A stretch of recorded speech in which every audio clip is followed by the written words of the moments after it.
Buenas tardes. ¿Se escucha bien? Sí. Bien, creo que hay que usar los micrófonos porque se está además grabando esta charla, que luego estará disponible en internet, en el canal de Casa América.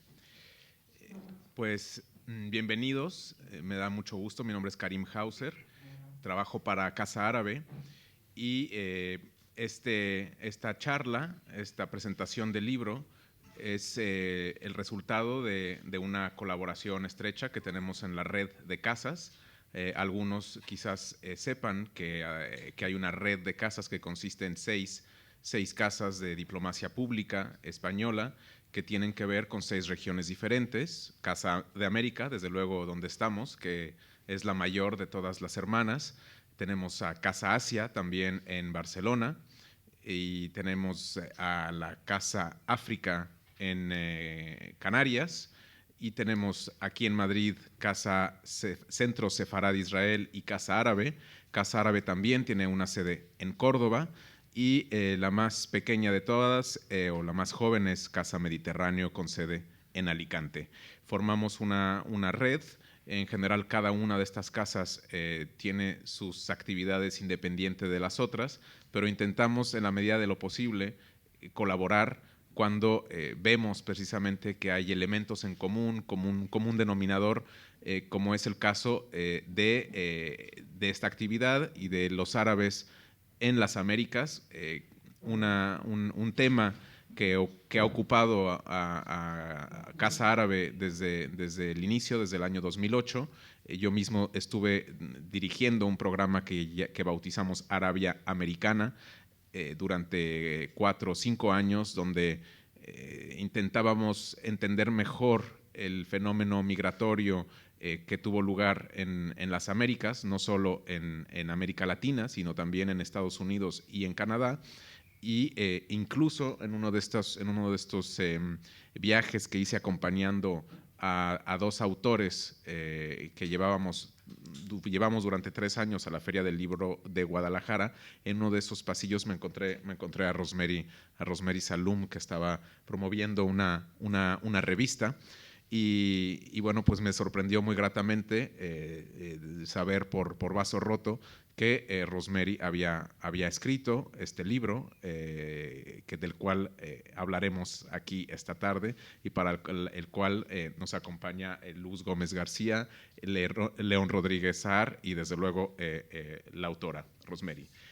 Haré una pequeña introducción y luego pasaré la palabra a Luz, a León y terminará Rosemary. Bien, yo hablaré un poco de este tema de la Arabia americana, de los árabes que no solo permanecieron 8 siglos aquí en España y nos dejaron un legado que va desde los monumentos de Al-Ándalus, los oficios, las técnicas agrícolas, hasta miles de palabras que usamos todos los días.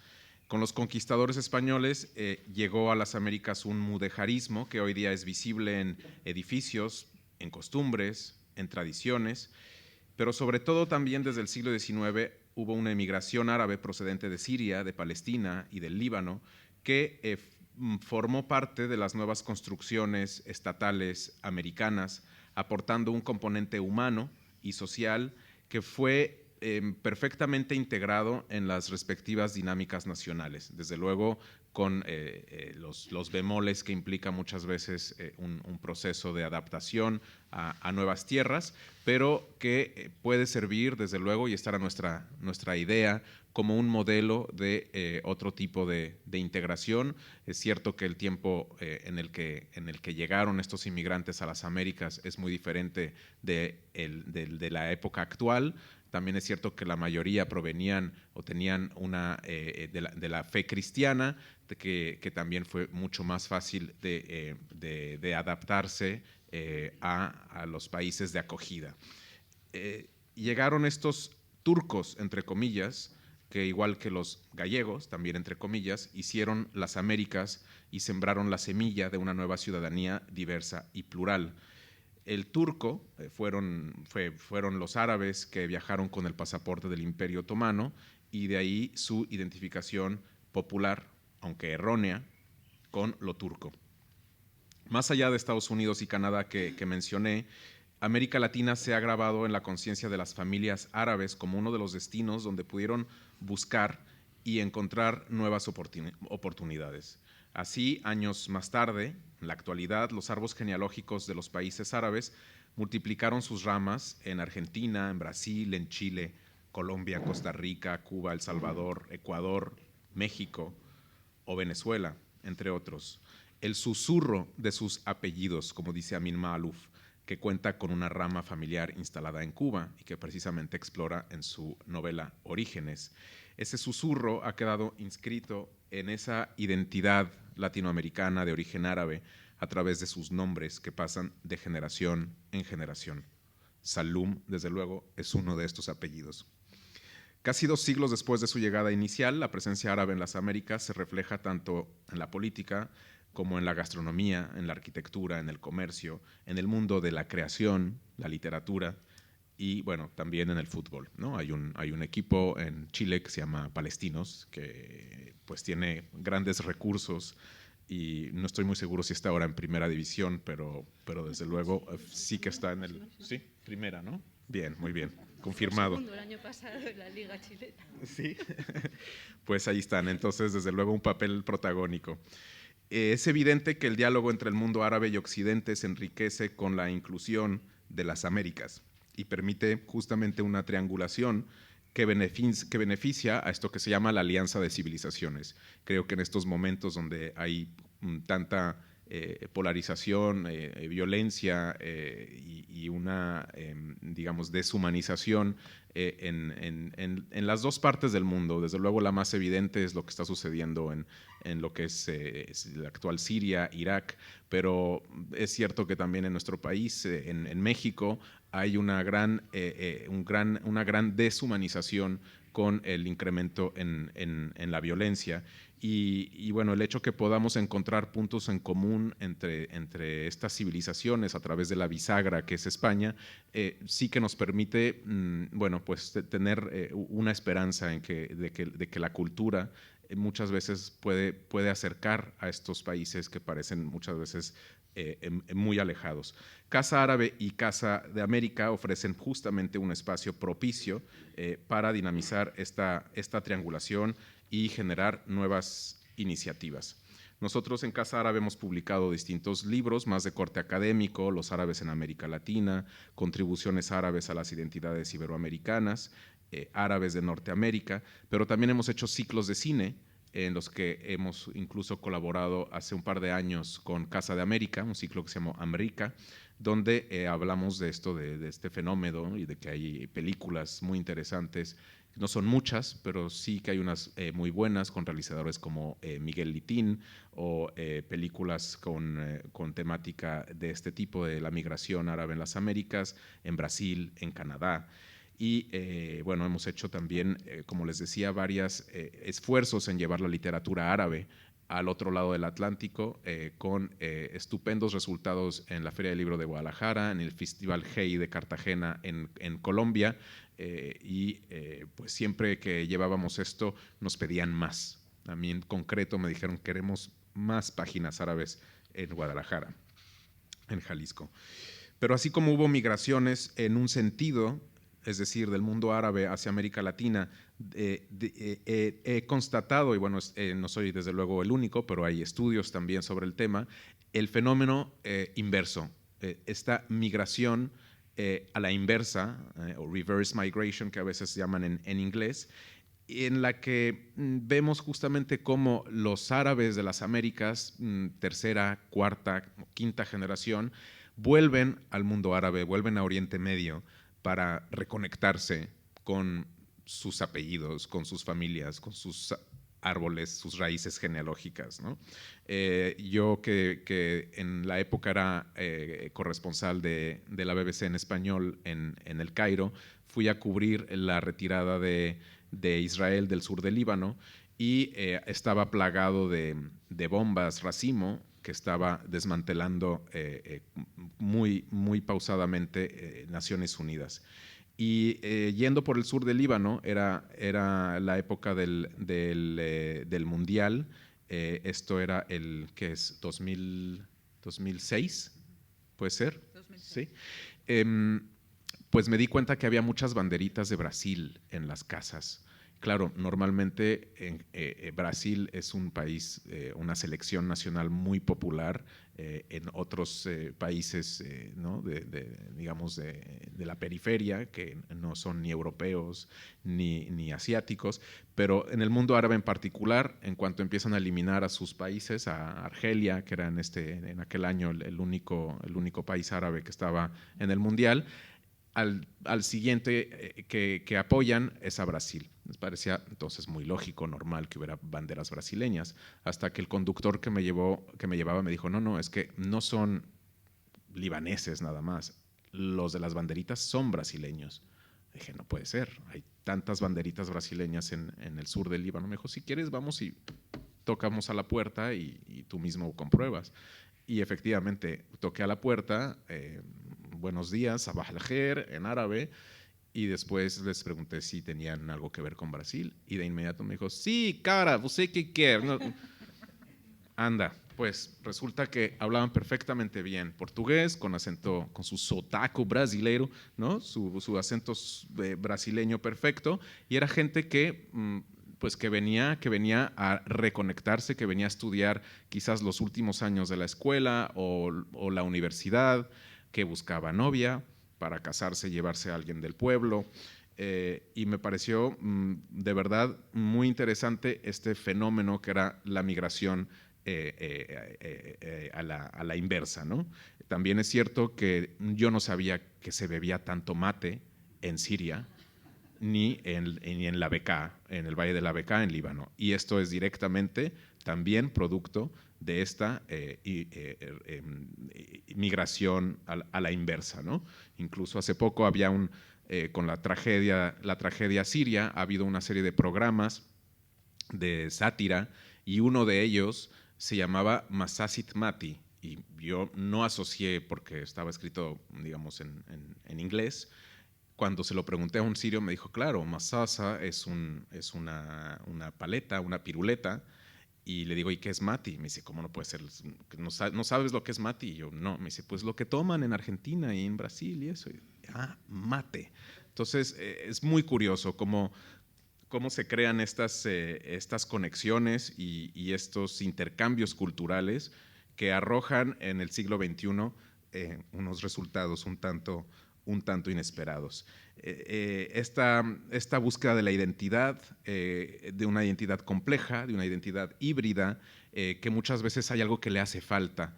Yo cuando iba a estos países, a Chile, a Argentina, y me encontraba con aquellos herederos, aquellos hijos de hijos de migrantes, y me decían, es que tenemos esta costumbre, ¿no? o esta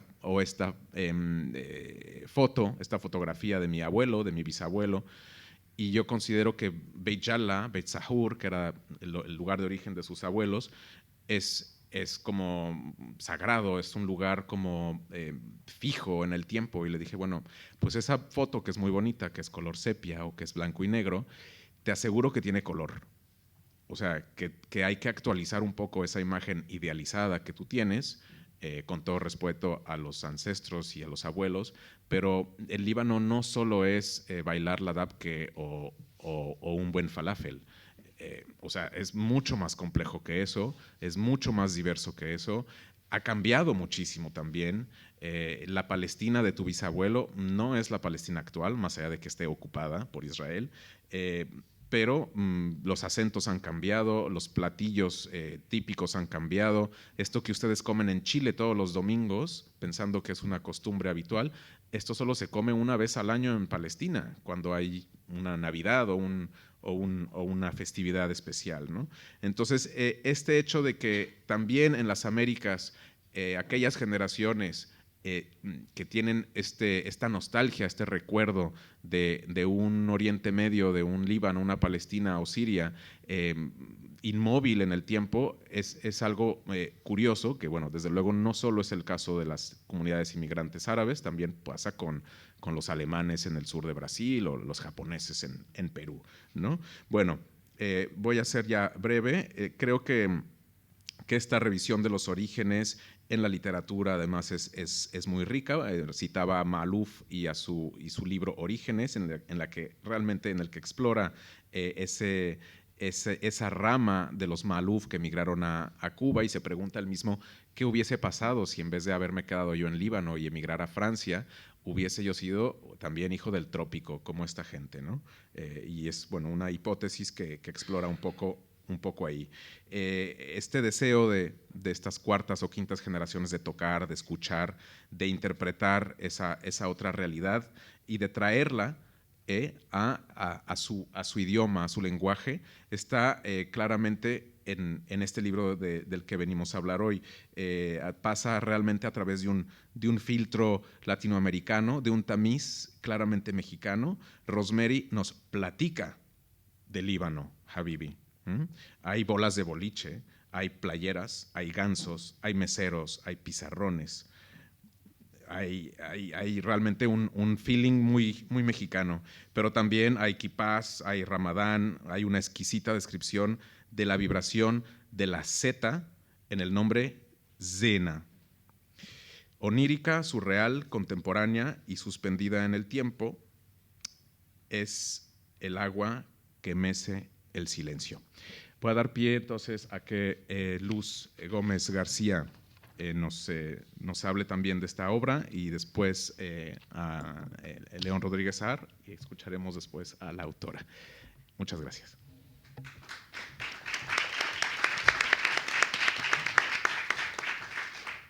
Bueno, muchas gracias por la invitación que Casa América y Casa Árabe, junto con la editorial Vaso Roto y sobre todo su editora, Janet Lozano, han depositado en mí, y que Rosemary ha tenido a bien aceptar para que participe en este acto, en el cual me siento un poco como los protagonistas de este libro, un poco en la frontera, en los márgenes, porque soy española, arabista, y he leído y disfrutado de esta colección de relatos, o de esta novela, luego lo podemos hablar de qué se trata este libro, que me lleva al Líbano, pero me lleva al Líbano desde las Américas y estando aquí en España. Así que, como voy a intentar presentar el libro para que todos ustedes, los que no lo hayan leído, lo compren y lo lean, pues lo mejor es comenzar por un pequeño fragmento para que se hagan una idea, de los que no lo han leído, de qué estamos hablando.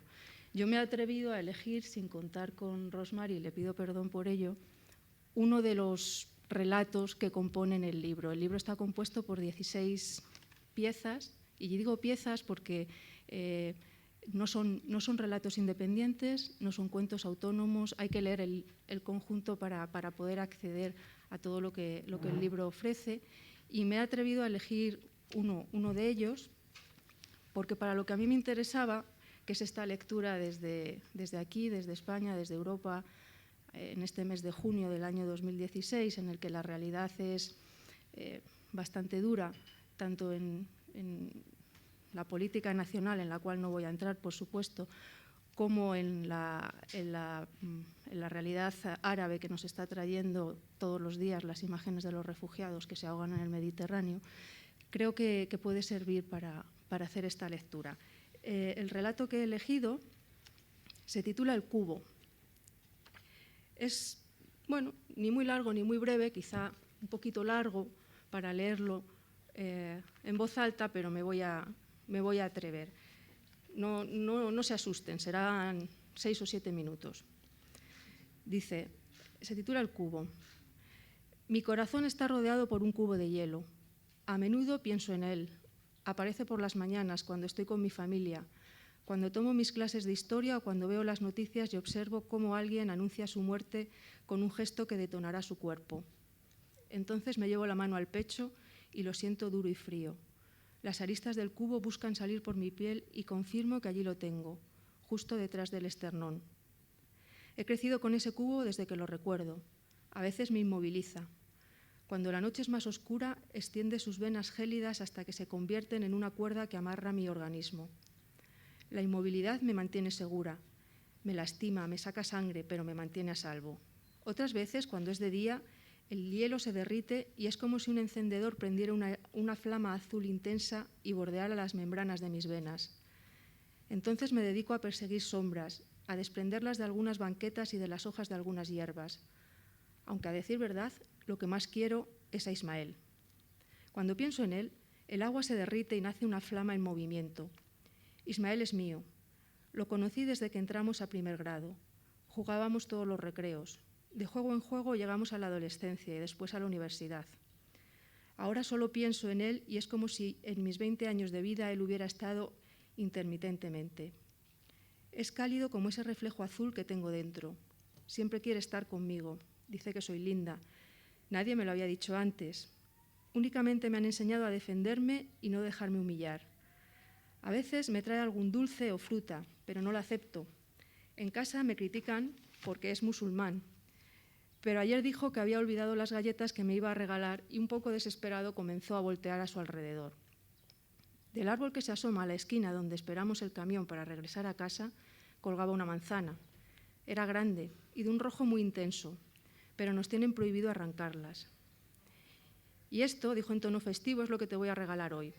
Así que retrocedió unos pasos, inició la carrera de regreso y pegó un brinco. Justo cuando solté una carcajada nerviosa, cortó la manzana. Después de tal acto heroico no tuve más remedio que sentarme junto a él y platicar mientras llegaba el autobús. Estaba contenta y esa llama azulina abarcaba mi pecho. Me platicó de sus proyectos para el verano, de su hermana, de su familia. Apenas hacía calor y la brisa del mar llegaba hasta la ciudad.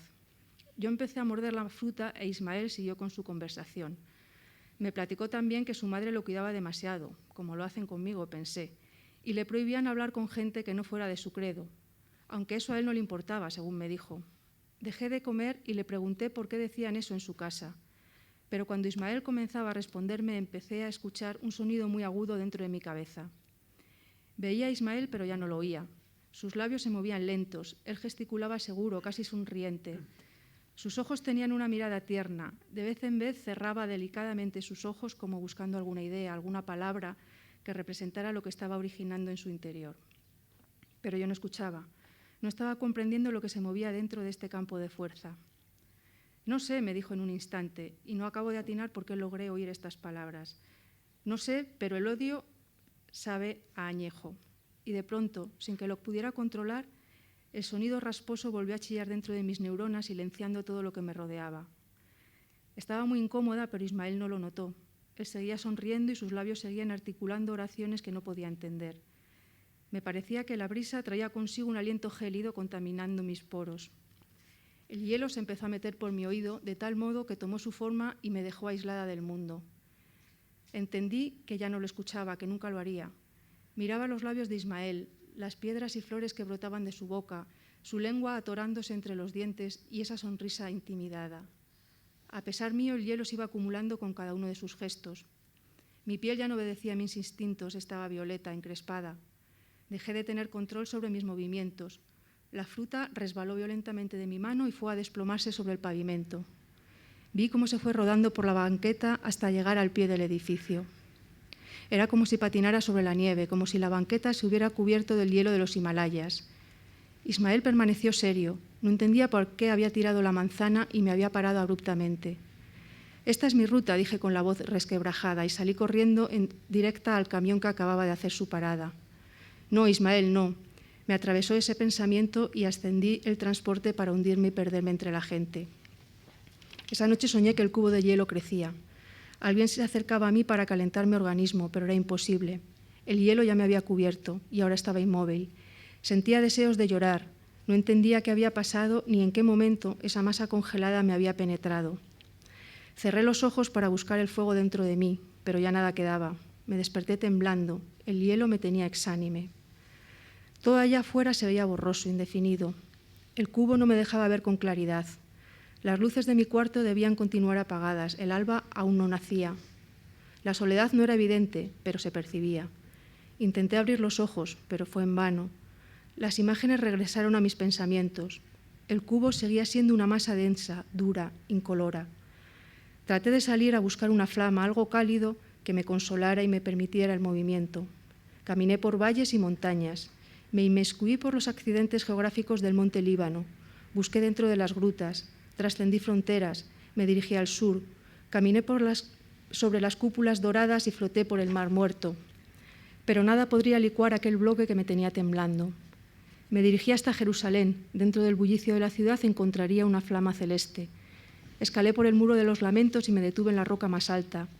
Lloré con esas voces olvidadas, con los niños, los padres, el caudal de lágrimas. Desde allí volví mi mirada al horizonte. Oteé las expulsiones, las discriminaciones, la gloriosa lucha por la sobrevivencia, a los conversos y a los marranos, a los que mantuvieron sus creencias. Y fue en esa dirección, al otro lado del Mediterráneo, donde nace Europa y sus guerras, que empecé a vislumbrar una flama. Después vi 2, y 3, y 7, y 100, y 500, y 1000, y vi que eran numerosas y eran como infiernos. Dejaban salir el tizno humano, el humo que confirma la muerte. La luz emitida por esos hornos me cegó, y decidí abrir los ojos, a pesar del bloque de hielo, del odio de los padres de Ismael, de las cuerdas que me tenían atada a la noche, a mi cama, a mi habitación, a mi casa. Aterrada busqué el regreso, pero no encontraba el camino. Tuve que esquivar algunas fronteras y evitar tropezarme. La vía se hizo burda, rocosa, agresiva. Los árboles estaban secos y se formaban para tapar el camino. Descendí por las piedras del muro sin dejar caer los lamentos. No hay que olvidar, oí el eco de mi madre.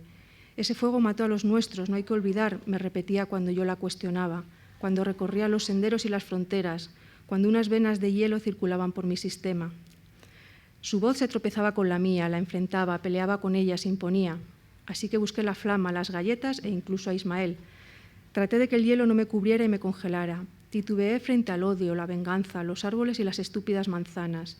Dejé de escuchar las mentiras de la universidad y los rezos disparejos de mis compañeros. Dejé de pensar en los otros cuando el hielo dejó de pensar en mí. Bueno.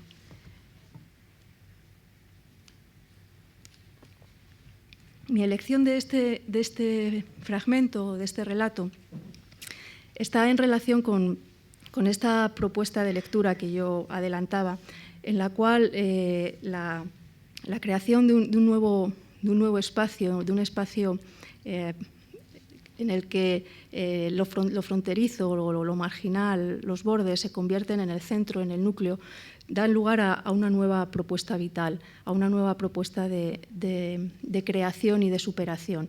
Creo que en el libro de Rosemary, el espacio en el que se localiza la obra, que es el Líbano, el tiempo en el que de alguna manera se nos va colocando y se nos va situando, que es alrededor del año 2006, cuando tiene lugar la invasión israelí que arrasó una parte del sur de Beirut.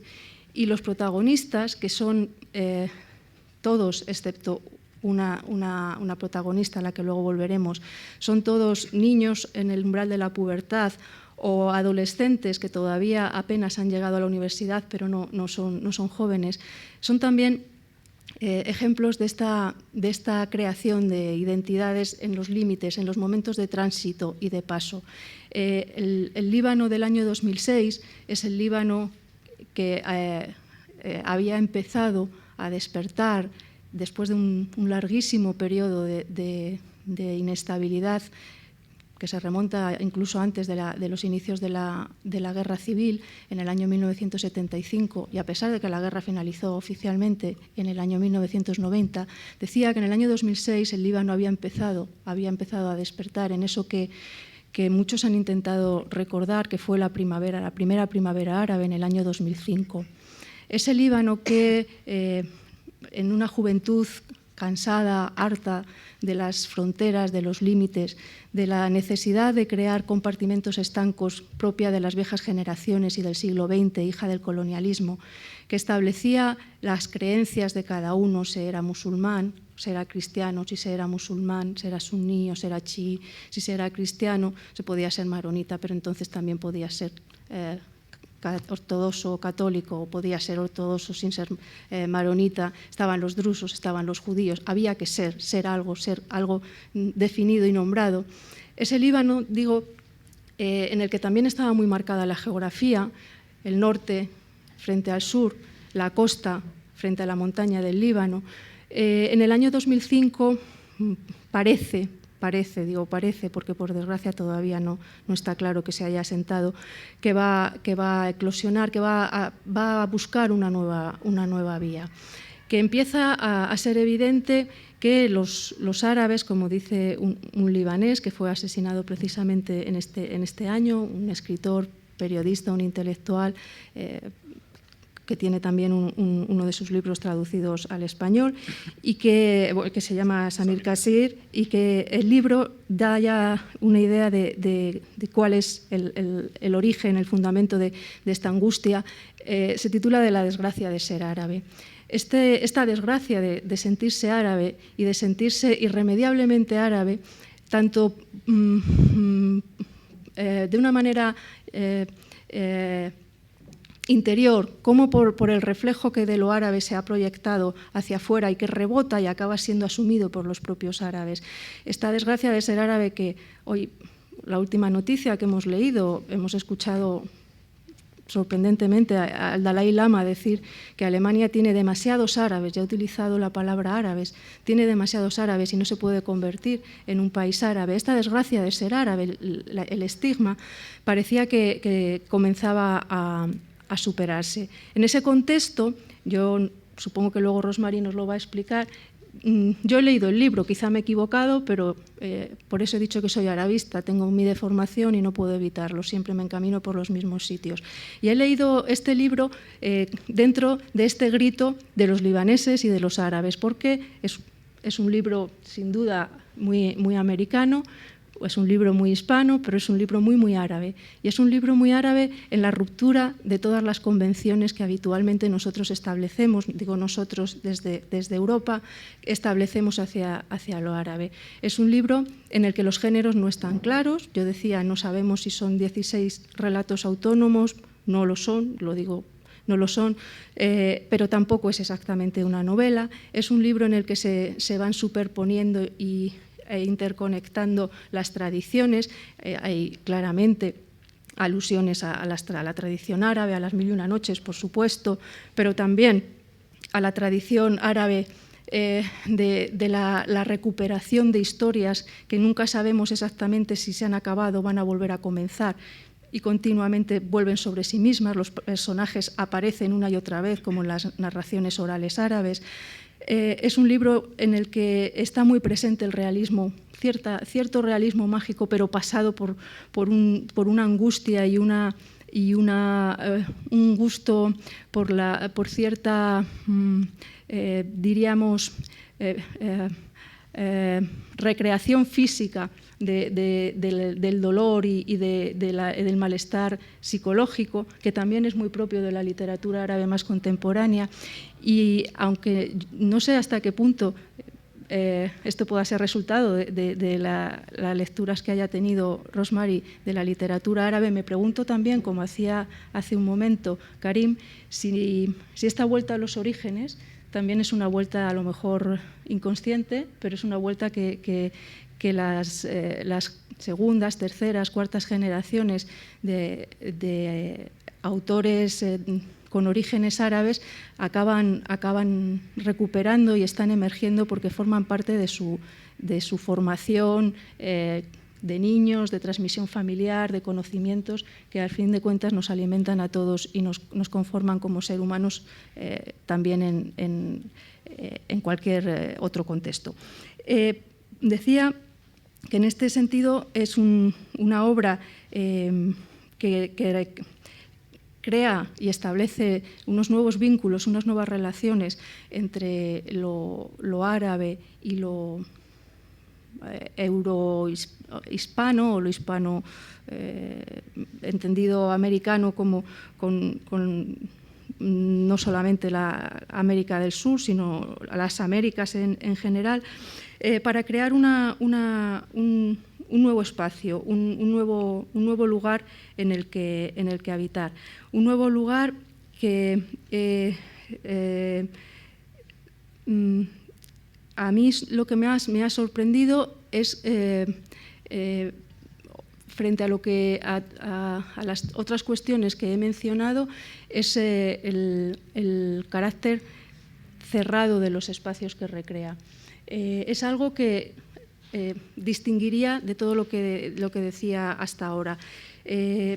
Las historias, en su inmensa mayoría, creo que todas menos una, transcurren en lugares cerrados, en la universidad, perdón, en el colegio, en casa, en una cafetería. Esta es la que he elegido, creo que es la única en la que hay claramente una imagen de exterior, de calle. Incluso cuando aparecen posibilidades de salir al exterior, de ir a la playa, se truncan.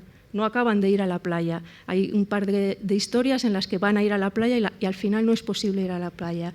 La calle no aparece como lugar nada más que de muerte, de desolación, el lugar que se ve desde una ventana, pero no como un espacio para habitarlo. Esta introspección del espacio hacia el espacio interior, al espacio privado frente al que pueda ser más comunitario, es algo que también creo que refleja muy bien el Líbano actual y en general el mundo árabe actual. Un mundo árabe que después de las revueltas del año 2011 vuelve otra vez hacia adentro y se concentra en los recovecos más limitados de lo que pueda ser la experiencia humana. No quiero acabar siendo negativa y pesimista, pero precisamente todas las cuestiones que plantea la lectura de esta obra, que es una obra de creación y que es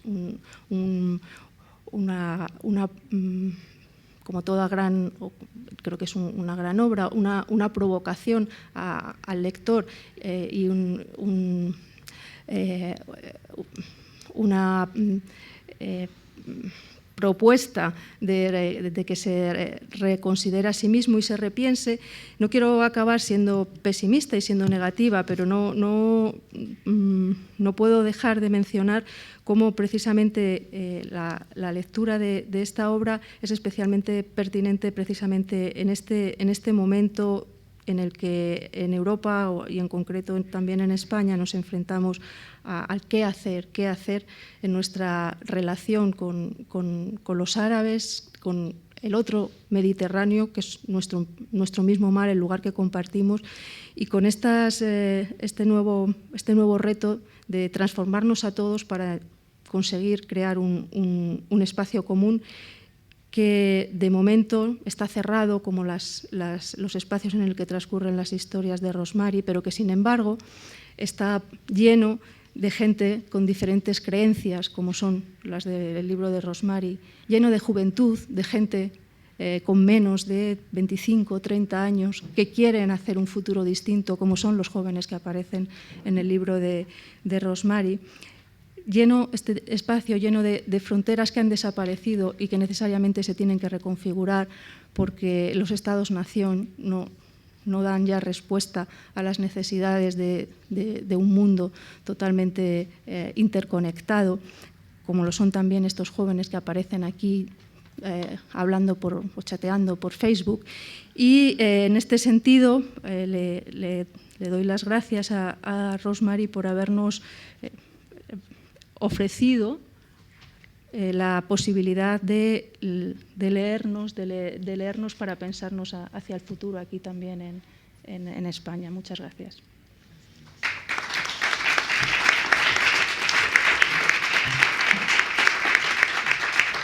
Muchas gracias a Luz Gómez García por también acercar el mundo árabe. Y bueno, estamos aquí justamente en la Casa de América a través de esta obra de Rosemary Saloum, intentando, creo yo, acercar como llamaba un investigador argentino, el planeta de los árabes. Él mismo es argentino de origen sirio. Decía esto que en muchos lados no se entiende y parece totalmente ajeno. Está muy bien a través de la literatura poderlo acercar, poderlo traer, poder soltar de pronto esta bomba de otredad, ¿no? Que sin embargo está expuesta y está escrita desde un lugar que nos puede parecer incluso muy familiar. Vamos un poco mal con el tiempo, me parece, porque creo que no estamos muy disciplinados con nuestros 15 minutos, pero Adelante, don León Rodríguez Saar. Gracias. ¿Se oye bien ahí? Gracias. Trataré de ser muy conciso y me voy a ceñir al texto que había preparado para no dispersarme. Para mí fue particularmente intensa la experiencia de leer El agua que mece el silencio y sentirme tan identificado porque apenas conozco a Rosemary Saloom. Hasta el día de hoy solo nos vimos una vez en México. Nos había puesto en contacto una querida amiga común, Patty Jacobs, de origen libanés y judío a la vez. En aquel breve encuentro no pude sino cruzar unas palabras con Rosemary. Ella había venido de Estados Unidos. Sí, ¿está bien? Ella había venido de Estados Unidos y yo venía llegando de mi puesto en Palestina.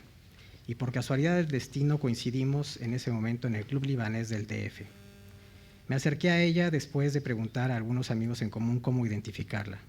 Me decían, es la que está sentada en tal fila, entre tal y tal persona, vestida de tal y tal forma. Así, preguntando a uno y a otro, a oscuras, encontré finalmente a Rosemary, para presentarme y darle las gracias por haberme invitado a participar a distancia en 2 proyectos literarios muy exitosos que ella dirigió. Uno dedicado a la compilación de extractos de novelas y otro dedicado a cuentos, ambos de escritores latinoamericanos de origen libanés, sirio, palestino y judío. Hasta ahí ha llegado nuestro conocimiento mutuo. Vivimos en países diferentes y en continentes diferentes, pero claro, compartimos un lenguaje común, el español de México, que aquí llaman genéricamente español latino para distinguirlo del castellano de España. Y también compartimos el ser descendientes de inmigrantes libaneses que llegaron a México en algún momento. No soy un crítico literario. Mi formación, al menos en un hemisferio cerebral, es de académico, historiador del Oriente Medio y del arte y diplomático mexicano. Y en el otro hemisferio hay un mundo paralelo de escritor y de artista plástico. Por eso emitir una opinión, un comentario sobre esta obra de Rosemary me resulta tan estimulante. Intentar las clasificaciones genéricas en la pintura y en la literatura de nuestros días me parece que es obsoleto o si no inútil. Los creadores plásticos y literarios de hoy han avanzado hacia un expresionismo intimista. Las obras plásticas o literarias surgen de adentro hacia afuera. Si me viera obligado a clasificar el libro de Rosemary, tal vez me inventaría algo así como una colección de escritos o estampas impresionistas. Los autores de hoy nos piden que entremos en el interior de sus mentes, de sus memorias y de sus vivencias muy personales e íntimas, que vivamos sus experiencias a través de sus ojos. Nos piden que los acompañemos en el laberinto de sus recuerdos y ese encuentro con la intimidad del otro resulta por demás sorprendente y a veces escalofriante. Así es como yo describiría mi experiencia con el libro de Rosemary Saloom. Su texto no tiene una introducción explicativa que nos proporcione parámetros y coordenadas de tiempo o de geografía. Súbitamente nos encontramos interactuando con él, la y los narradores de recuerdos y sensaciones. No viajamos a una ciudad, sino a la mente de un grupo de niños que al mismo tiempo son jóvenes, porque los recuerdos no tienen edad, se apilan unos sobre otros, se mezclan, se revuelven. Es un relato hecho no a través de una rememoración que siga una línea en el tiempo con referentes de lugares específicos. Navegamos a través del flujo de una narración cuya lectura tarda apenas 73 folios, acompañada por una serie de imágenes y sensaciones de los protagonistas, relacionadas entre sí como familia, como compañeros de escuela o como vecinos, recordando fragmentos compartidos de su infancia y su adolescencia. Solo porque sé quién es Rosemary y porque la primera imagen sonora que nos asalta en la lectura inicial de su texto es la del estallido de bombas y cristales rotos, inferí que estábamos en Beirut. Luego busqué indicios en las páginas del momento en el que se sitúan los personajes, pero el hilo temporal está roto con maestría literaria. En ciertos momentos estamos en una guerra y en otros en periodos de calma. Hacia la mitad de la lectura aparecen las palabras mágicas, Facebook y más adelante el chat, lo que nos sitúa en un tiempo más reciente. Apenas tenemos alguna idea de dónde situar los pasajes porque casi involuntariamente se habla de la escuela, la calle, la casa o una cafetería afrancesada, pero son lugares sin nombre y solo sabemos que el contexto general debe ser Beirut y que hay una situación de violencia recurrente en las calles, pero no sabemos cuándo ocurren los hechos exactamente. Por eso, el uso de Rosemary de imágenes del agua en diversos estadios y situaciones resulta tan atinado. El agua que escurre y se desliza o se congela, Alude al flujo de recuerdos sensoriales de los protagonistas. Los protagonistas nos hablan en primera persona o se nos presentan en la tercera persona. Niños que a su vez son jóvenes, amigos, familiares, que apenas entienden las barreras sectarias de la sociedad libanesa. Solo los conocemos por su primer nombre, sin apellidos: Diana, Ivette, Alberto, Ismael, Simón y la tía Zeynab. Se pueden contar con los dedos de una mano las escasas referencias a cristianos, musulmanes y judíos. Un momento que me parece clave es la escena en la que uno de los protagonistas se recuerda a una clase de historia, pero lo único en lo que puede pensar es en cómo ligarse a la compañera del pupitre de al lado. Entre pensamientos eróticos y fantasiosos se transcurren las referencias al Imperio Otomano, del que habla una maestra anónima, pero nada podía interesarle menos al protagonista. Es la actitud de los jóvenes de este cuento o de esta historia que se aferran a la ensoñación o al deseo de emigrar algún día con sus familias a América. Otra imagen que me llamó la atención fue la referencia a las 1001 noches, la evasión en los cuentos orientales de alguna de las protagonistas y sus fantasías de un romance con un príncipe azul, en realidad uno de sus compañeros de clase. En fin, yo que viví en Líbano como diplomático al término de la Guerra Civil en el año 1996, todavía fui testigo de los bombardeos de la aviación israelí contra el sector de Hezbollah en Beirut, y al mismo tiempo experimenté ese deseo de evasión en la que me parecía sumida toda la población, casi como un credo común capaz de ser transsectario, transconfesional. Un fenómeno que explicaría mejor un psicólogo social. Observé en los libaneses unas intensas ganas de vivir y de divertirse, al mismo tiempo de olvidar. Muchos querían emigrar, pero paradójicamente algo que me sorprendió fue ver al mismo tiempo cuánto dinero estaban invirtiendo en bienes raíces, construyendo pisos de lujo en la zona cristiana, en la zona sunita y en la zona chiita. Mi experiencia en Líbano me llevó, casi me obligó a escribir una historia del país de mis ancestros, a través de sus comunidades sectarias, confesionales, para tratar de entenderlo, desde sus orígenes en el siglo VII hasta el año 2000. Un libro que titulé Líbano, espejo del Medio Oriente, un texto académico, cronológico, con numerosas notas de pie de página, entrevistas y abundante bibliografía.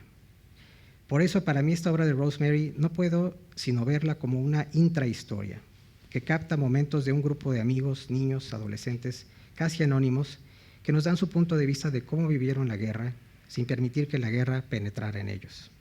Como dicen aquí en castellano, enhorabuena, Rosemary. En México, felicidades. Y en árabe, Mabruk.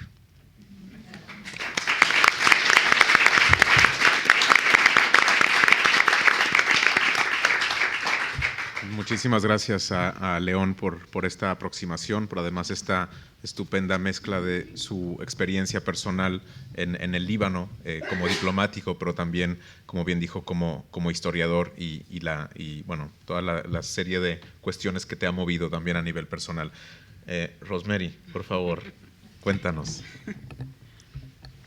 Bueno, antes que nada, quiero agradecer a Casa Árabe Karim, muchísimas gracias, a Casa de América, María, muchísimas gracias por alojarnos aquí, a Luz, a León, muchísimas gracias por esta lectura tan cuidadosa, por el tiempo que tomaron, Karim, y especialmente a Janet Lozano Clarion por alojarme en su casa, en Vaso Roto. Me siento muy contenta y muy orgullosa de estar en el catálogo de Vaso Roto.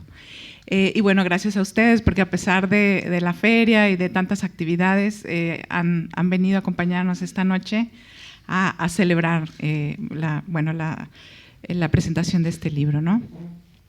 A mí me gustaría rápidamente, todavía creo que vamos con buen tiempo, contar cómo surge este libro, de dónde sale, un poco la idea de por qué este libro, y quizás si todavía hay un tiempo, leer uno o dos párrafos, y si no, bueno, pasar a las preguntas y la sesión de preguntas y respuestas. Como saben, mis abuelos, mis 4 abuelos son de Líbano, y en el año 2005 mi esposo y yo con nuestros hijos viajamos al Líbano para ir a confirmar que efectivamente las historias que nos contaban los abuelos eran ciertas, ¿no? Saber que allá efectivamente los limones eran del tamaño de las naranjas, las naranjas eran del tamaño de los melones y los melones eran del tamaño de las sandías, ¿no? Porque, claro, las historias de los abuelos era que todo allá en Líbano era mucho más grande, mucho más bueno, mucho más dulce y mucho mejor, ¿no? Y los cedros, claro, exactamente, y que existían allá los cedros y que eran los árboles más hermosos del mundo. Efectivamente, viajamos todos al Líbano. Fue un viaje muy memorable para mí, es el viaje más lindo que he hecho en mi vida, precisamente por esta parte emocional, sentimental, de tanto cariño, ¿no?, que le tengo a estos orígenes. Así que cuando llegó el 2006 y a Loris, mi hija, nuestra hija, le invitaron, una amiga la invitó a volver al Líbano en el verano, pues nosotros felices de la vida la dejamos ir, incluso consideramos la posibilidad de volver a regresar al Líbano para alcanzarla y estar unos días con ella. No fue así, mi hija se fue sola, ella era una adolescente, se fue sola, la encargamos con quien se dejó que la encargáramos para que no le fuera a pasar nada. Y claro, llegando al Líbano, se fue con su amiga, pasó la semana con su amiga. Y cuando regresa Loris, mi hija, cuando estaba de vuelta a Houston, donde estamos viviendo ahora, a los 2 días detonó la guerra entre Líbano y Beirut, ¿no? Entonces, perdón, Líbano e Israel. Para los muy puristas le llaman como invasión, ¿no? La invasión de Israel con Líbano. Para la gente que es muy específica, la guerra entre entre Hezbollah e Israel. Era la primera vez que una situación así me tocaba tan de cerca. Era la primera vez que la guerra pasaba de los televisores o del iPad o de los teléfonos celulares y de leer las noticias en la BBC o qué sé yo. Por primera vez la guerra me tocaba muy de cerca, ¿no? Entonces, en realidad lo que me pasó fue que sufrí algo así como un empacho emocional. A mi esposo y a mí nos impresionó muchísimo esto, porque lo recuerdo muy bien, a diario nos hablábamos sobre la posibilidad de cómo hubiéramos rescatado a Loris, qué hubiéramos hecho, ¿no? ¿Hubiéramos volado hacia el Líbano? No, porque lo primero que se bombardeó en Líbano fueron los aeropuertos, los puertos, las carreteras. ¿Hubiéramos tomado un helicóptero desde Siria a Líbano? Imposible, no estaba funcionando. Los radares del aeropuerto, no estaba funcionando el aeropuerto como tal. Hubiéramos tomado un coche, hubiéramos rentado un coche, no, imposible, porque las carreteras se habían bombardeado, ¿no? Entonces se volvió como una obsesión, ¿no? Como una obsesión de cómo hubiéramos llegado a ella, cómo la hubiéramos sacado de ese lugar, cómo esto que había sido en un principio una vuelta a las raíces se había vuelto de pronto como en una pesadilla, pero no necesariamente una pesadilla con la que nosotros habíamos vivido, experimentado, ¿no?, cuerpo a cuerpo, sino una posibilidad, ¿no?, que nos pudo haber tocado. Pasaron los días, pasó un mes, pasaron 2 meses, un mes, la guerra duró un poquito más de un mes. Yo veía con muchísima impotencia cómo esta guerra se peleaba no solamente físicamente en Líbano, sino cómo se peleaba en los medios de comunicación, ¿no? Cómo la narrativa de los medios de comunicación, ambas partes defendían sus propias posiciones, como árabes y judíos hablaban sobre el tema, cómo cada quien defendía su propia parte y cómo de pronto se empezaba a olvidar lo que estaba sucediendo en Líbano, ¿no? Eso fue una de las cosas que a mí personalmente me impresionó también mucho. Me impresionó que me llegaban muchos correos electrónicos, me decían que me metiera a la página de CNN, que me metiera a la página de la BBC para que votara a favor de Israel o votara a favor de Líbano. Y entonces esto empezó a adquirir una posición bastante surreal, ¿no? Porque yo decía, bueno, nadie está como asumiendo el derramamiento de sangre, nadie está asumiendo que una tercera parte de los niños que murieron en Líbano fueron niños, no se está asumiendo que se soltaron muchísimas bombas racimo, que después, posteriormente, Amnistía Internacional tuvo que regresar con Israel para pedir que por favor no dieran las coordenadas, los lugares exactamente donde habían caído esas bombas, como para empezar a recuperar, que recoger eso que se había tirado. Claro, esto de las bombas racimo marcó un antes y un después en lo que fue, digamos, esas armas de guerra. Incluso en uno de los cuentos, en el segundo cuento, lo menciono, ¿no? El niño tiene esta percepción de que están cayendo, ¿no? Como racimos, como una lluvia, ¿no? de clavos, ¿no? Claro, todo esto está en el libro está siendo percibido desde la imaginación de los niños, entonces todo adquiere un carácter muy metafórico. Eso fue algo que me impresionó, que me marcó. Incluso otro de los cuentos se habla también de cómo se están peleando estos niños y todo, digamos, toda la gente que está en el restaurante no parece percibir, ¿no? Que es este pleito, como que sí, que se peleen, bueno, no pasa nada, lo importante es el café, lo importante es el vestido de la novia que se puso, la prima, la tía, etcétera, ¿no? Entonces era un poco este silencio, ¿no? De la comunidad internacional, que efectivamente hubo bastante protesta de parte de los presidentes de varios países, pero no se estaba asumiendo las pérdidas, no se estaban asumiendo la muerte en una forma mucho más orgánica. Se hablaba de, bueno, estos discursos, esta narrativa, ¿no? Que estaba sucediendo en los medios de comunicación, pero se había olvidado de lo que estaba sucediendo en este conflicto bélico. Así que fue un día que estábamos… ¿no? En otra vez esta conversación repetitiva y obsesiva que hubiéramos hecho para salvar a nuestra hija, o cómo lo hubiéramos sacado del Líbano si no es que le hubiera caído una bomba encima, que de pronto se me vino esta imagen, ¿no? De un niño flotando en una pecera.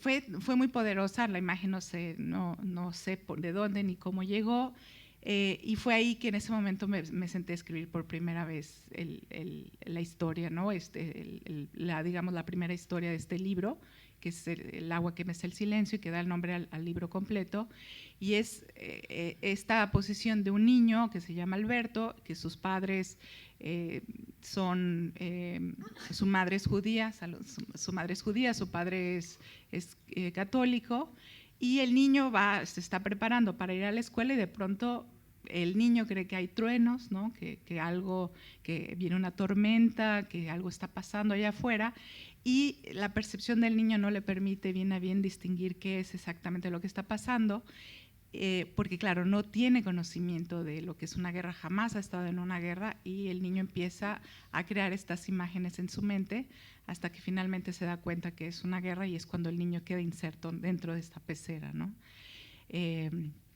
Y es ahí como surge el primer cuento, y al cabo de unos momentos, no de unos momentos, de algunas semanas, surge el segundo cuento, el tercero, ¿no? Entonces ahí es cuando se empiezan a conectar las historias, porque siento esta necesidad de seguir escribiendo sobre el tema, de seguir hablando sobre este empacho emocional del que ya les había hablado, y es cuando surge el libro, ¿no? Entonces es un libro que recién sale, porque es un libro al que estuve recurriendo mucho, el que estuve depurando, que estuve editando bastante, y que no se acababa de concretar como libro, hasta que un buen día, una mañana, me levanto y me doy cuenta que había demasiadas historias, y mágicamente quité una por aquí, otra por allá, y eureka, ¿no? El libro había nacido como libro, y bueno, tuve la fortuna que Vaso Roto lo acogiera en su catálogo. Entonces, no sé si de tiempo para que lea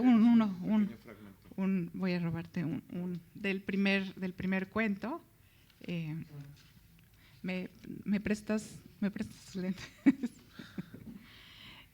Bueno, el título ya lo decía, del primer cuento es El agua que mece el silencio. Y gracias. Hoy me despertaron los truenos, aunque no estaba lloviendo.